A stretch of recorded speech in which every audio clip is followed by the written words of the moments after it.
the idea is to just run through all these questions, and then in a year's time, you'll watch back this interview and I'll ask you questions and we'll see how you answer them. Okay. To start, can I just get you to tell us the date? It is Sam's birthday, 27th of August 2025. Most important, I don't think, I struggle with questions that are black and white where pick the best advice you've ever been given sort of question. I would say there's a number of things that kind of come to mind when I think about what's most important. One of them is, our kids are getting a bit older. We've had a few kind of health related, nothing too serious, but health related things in the family, and Phoebe and I. So I'd say family and making sure that we have the time outside of everything else that's going on at the business, and not so much, I was going to say finding the balance. It's not about finding balance necessarily, because to us it's all integrated and we love everything we do. But making sure that we're also taking time for ourselves outside of this. And the other thing that comes to mind from a business point of view is we've got a lot of things happening at the moment. 3 businesses that we're trying to be across all at the same time. We've only just taken over Blink recently. Arctic's still very new. So there's a lot of things that we want to be across. So I would say what is probably most important from that point of view is focus, which does not sound like it goes with what I just said. It's focusing on the most important things and making sure that Phoebe and I, but from my point of view, making sure that I'm spending my days on the things that matter the most and not just doing the things that I'm used to doing that other people are more than capable of taking over. Right now, today, staff feeling valued, but then understanding individual roles within the business. I feel like this will be an easier question for Phoebe. Curved couches. Because her mind will go to design. I don't know what any of those sort of trends are, so I don't know. I don't really have an answer. I feel like I could force an answer, but it's probably not true for me. I don't know. I'll be interested if I have a different one down the track. Oh, far out, no. No, I'm literally up to 11 and I feel like I'm literally just chasing my tail at the moment, so no. Yeah, I think we are. I think for us, Phoebe and I love what we do. We've got great kids. We've got a great business, very successful. We've had, a lot of growth over the years, and I think from that point of view, the business, Foxy in particular, has been very successful. Yeah, the answer is yes. There's definitely room to improve. There's always new things we want to do and more we want to do. But as I sit here today, I'd say yeah, we are successful. That was a leading question into that one, wasn't it? If I was to look forward 12 months, a very successful year would be, I think about it in terms of the different businesses and where they're at. I would say Foxy is already, a force in the industry. It would probably be around the people and what involvement Phoebe and I have. So it's already at the point where we don't need to be involved in the operations day to day unless there's specific things that need us, but generally we don't need to be. So it would be more of that. It would be more involvement in the strategy, the marketing, the working on the business type stuff. But probably 12 months from now, the biggest success, I guess, or more successful that we could have would be around Arctic and Blink as those 2 businesses.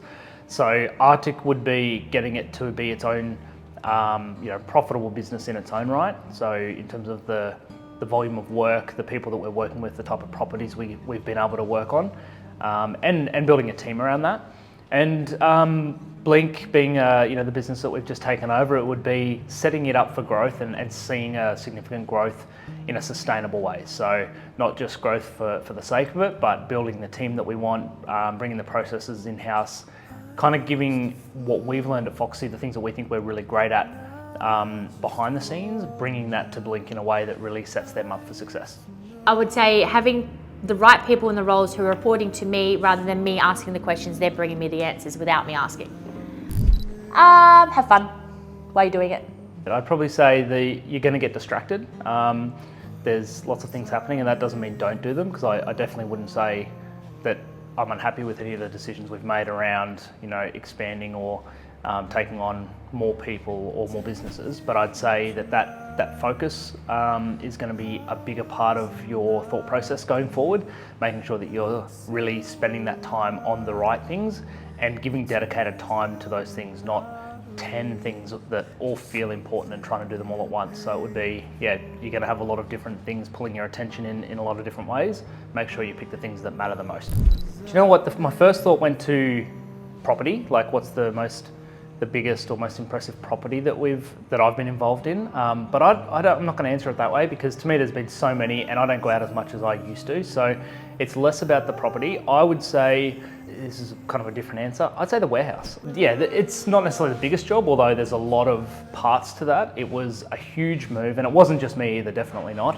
But as a team, you know, all the racking, the shelving, the carpeting, the layout, the internal office with, you know, the desks, the glass, going through that back and forth with the designers, and seeing how that's operating now, like the outcome, seeing it in operation nearly 12 months later. I'm really proud of the warehouse and what we've done there. So yeah, I'd say that's probably not most impressive, but the thing that I'm probably the proudest of at the moment. The Mudgery Bar job that we did, Hardy's Road Mudgery Bar, that's what it was. We did 2 of them side by side, and it was the first job back after 1 Christmas break. It was crazy. And we almost didn't get there because it almost flooded. As in, we had to go across the flooded bridge. Wow. Yeah. Well, all the Foxy vacays that we've done, they're my favourite. But I like any team events, like walk away from like Friday, and I think that all the high ropes, all the rock climbing, I got an idea for the next one. So I like all those things. They are good. They are, like, we put a lot of effort into them.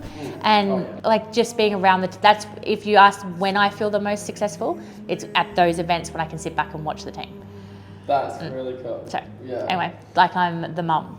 Totally lame. I don't know about most memorable. I mean, there's been some, if you're talking about most memorable event, I mean, we've put on the conferences, which has been amazing. You know, we did 2 years of that, and both of those, you know, a lot of work leading up to it, but afterwards, just the feeling that kind of came out of that. We were so proud of what we as a team were able to put on and achieve, and the feedback from everybody was amazing, and we loved it. So that's probably the answer that comes to mind first. I'd also say some of the events that we do as a team are quite memorable, and every time you do a new team event, you kind of talk and reminisce about some of the previous ones. So we try and do like a big team event every 6 months or so, and a few of those are they stick out for me, even ones from years ago. So yeah, team related sort of things as well. I mean, there's a few things that come to mind, so I don't know that best is the way I would describe this, but I'd say it's all about people, making sure that you've got the people around you that you enjoy working with, that buy into what we're trying to do as a business, that team culture, drive team culture, and the right sort of leaders setting it up so that as we grow, my role as a business owner and a leader changes, so I need people who are kind of stepping into some of the things that I used to do. So I'd say, the approach to the people, having the right people, making sure that you get rid of the wrong people just as much, which can be, that's possibly a negative way to look at it, but we're very protective of the team that we have, and we want to make sure that the right people are in that with us. I guess something else that comes to mind, best approach to business is continually be learning, I guess, and not, we've got ideas, Phoebe and I, about how we want to make decisions and how we operate, how we think about new opportunities or bringing people into the team, all of those things. While we have ideas about it, we're not closed off to learning. So I'm listening to podcasts constantly. I encourage our leaders to be looking at different people and reels and reading things and bringing that back to us. So I would say an approach to business is to have conviction, have your ideas, your opinions, ways of going about it, but have a mindset of continual learning as well. Just do it. Just say yes and figure it out. Because if you don't, you won't ever get that opportunity back again. So try and capitalize on any opportunity that comes. But then flip side, if your gut says no, say no. Like, stick to that. Really positive. Very, very positive. And I think I had, in Queensland at least, we've very, very accepted, like most of our work is inbound. Whenever we want to try and ramp work up, it comes back through, and we're having the same sort of success up in Noosa. The staging industry, that shits me, but the staging and real estate industry together is good. I mean, it's been a fun 8-9 years, so I feel very positive about it. We love what we do. I would also say though, we're at a time where technology is shifting and having a big impact in certain ways, the likes of AI and ChatGPT and others that are starting to be used quite regularly. I think ours is the sort of industry, both real estate and staging, that is very susceptible to change from an AI point of view. So I think, how do I feel about it? Very positive, but I'm watching. I think we need to be cautious, not cautious, but we need to be ready for change.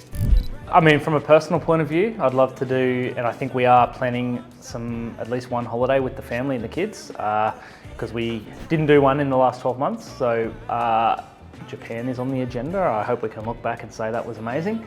I think from a business point of view, it would be, I don't have any one specific thing. I think it's more of what I was saying before, it's seeing 3 businesses. We've been very successful in growing Foxy. It's being able to look back and go, we now have 3 that in their own, very different markets, different locations, different scales, but looking back and being able to say, wow, those, like, all 3 have had significant growth, and we're very happy with where each of them is at. No, I don't think we should do anything new, considering we just bought another business. Although that business brings through the interior design packages, and we'll see more of those coming through this warehouse, but also our team actually installing them.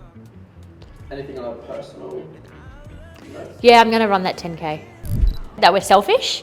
That Foxy gets a lot of criticisms that I think they're completely unfair. Foxy has a really unfair, crappy reputation in the industry, that we're cheap because we do volume, that we're cheap and nasty, which is completely inaccurate, because our styling and the furniture that we use is the same as the high-end providers.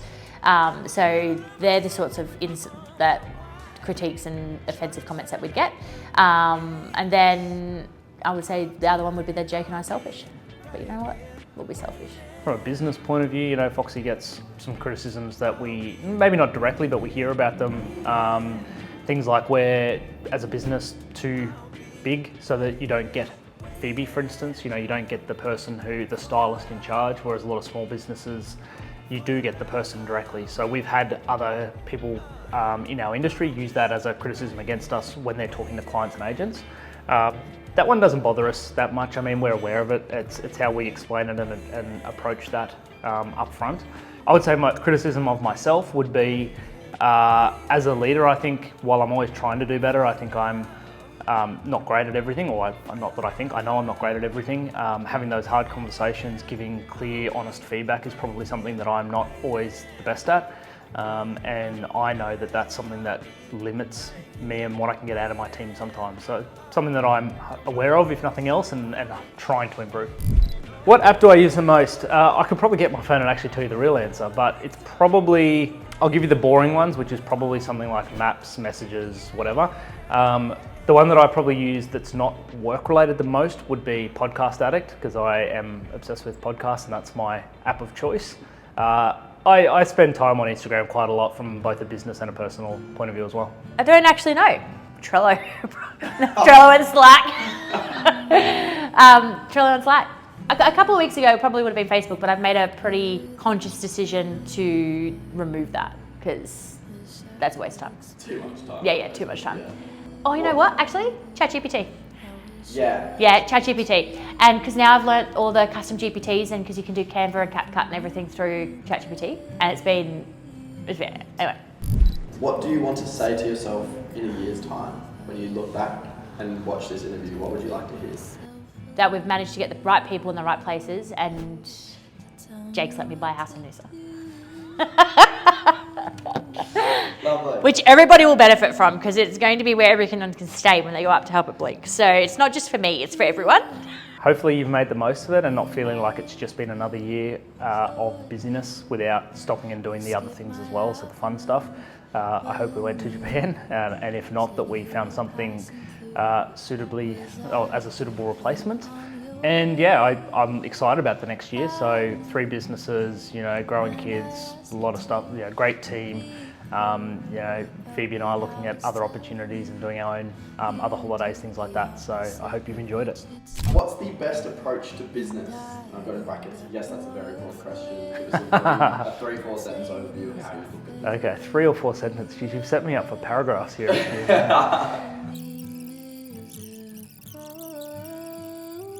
That was way more than 4 sentences. you can't ask a question like that and ask for 4 sentences. Yeah.